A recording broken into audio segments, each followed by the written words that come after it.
It was the kind of spring afternoon people dream about. Sunlight poured gently through the branches of old oak trees, and a light breeze carried the scent of fresh roses from the garden. David stood in the backyard of his home, straightening his tie in the reflection of the patio window. Today wasn't just any day. Today he was marrying the love of his life, Emily. The ceremony would be simple. Close friends, family, and a few colleagues from the police department would gather under strings of fairy lights David had put up himself. Tables were decorated with fresh flowers, the soft hum of music floated in the air, and laughter bubbled as guests greeted each other. Neighbors peeked over fences, smiling and waving, all except one. 2 houses away, behind tightly closed blinds, Karen stood watching.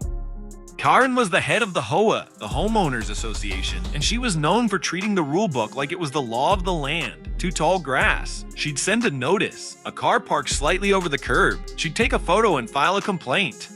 And now she had her eyes locked on David's backyard. The wedding began. Emily walked down the aisle, her white dress glistening in the afternoon light. Guests stood to admire her. David felt his heart swell. All the stress of planning had been worth it. But while everyone else was wrapped in the beauty of the moment, Karen's attention was on something else.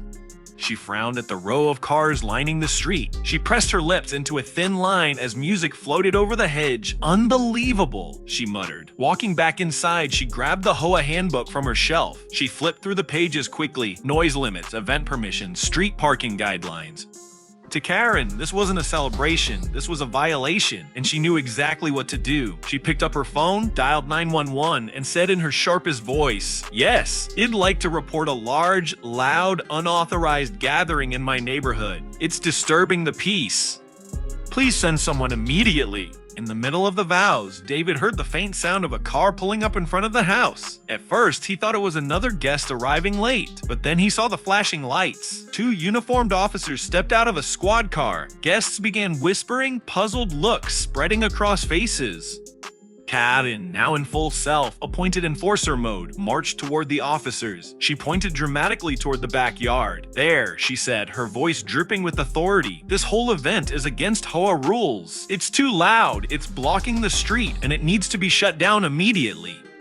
The officers exchanged glances, but didn't move toward the backyard right away. One of them pulled out a small notebook, listening politely as Karen spoke. David stepped forward, ready to find out what was going on.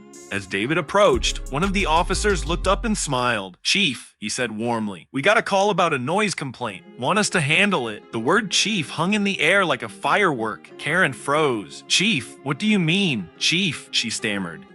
David extended a hand to the officers, then turned to Karen. "I'm David Carter, police chief of this town," he said evenly. "And this is my wedding." Karen blinked rapidly, her face cycling between shock and indignation. Well, that doesn't matter. The HOA has rules. And you're breaking them." David kept his tone calm but firm. "Karen, my event has the proper city permits. We're within legal noise limits, and guests are parked legally. HOA rules can't override city laws or personal property rights." The guests, sensing the tension dissolve into humor, began to chuckle softly. Emily squeezed David's hand. Karen's cheeks flushed, but her pride wouldn't let her walk away quietly. "Well, maybe the law says it's fine, but the HOA handbook clearly states." David raised a hand gently. "I respect the HOA, Karen. I really do, but sometimes community is about more than rules on paper. It's about neighbors celebrating with each other." Emily, ever gracious, stepped in. "You're welcome to join us, Karen. We've got plenty of food, and the music's going to stop by 9. Karen looked around at the smiling faces, the decorations, the warmth of people enjoying each other's company.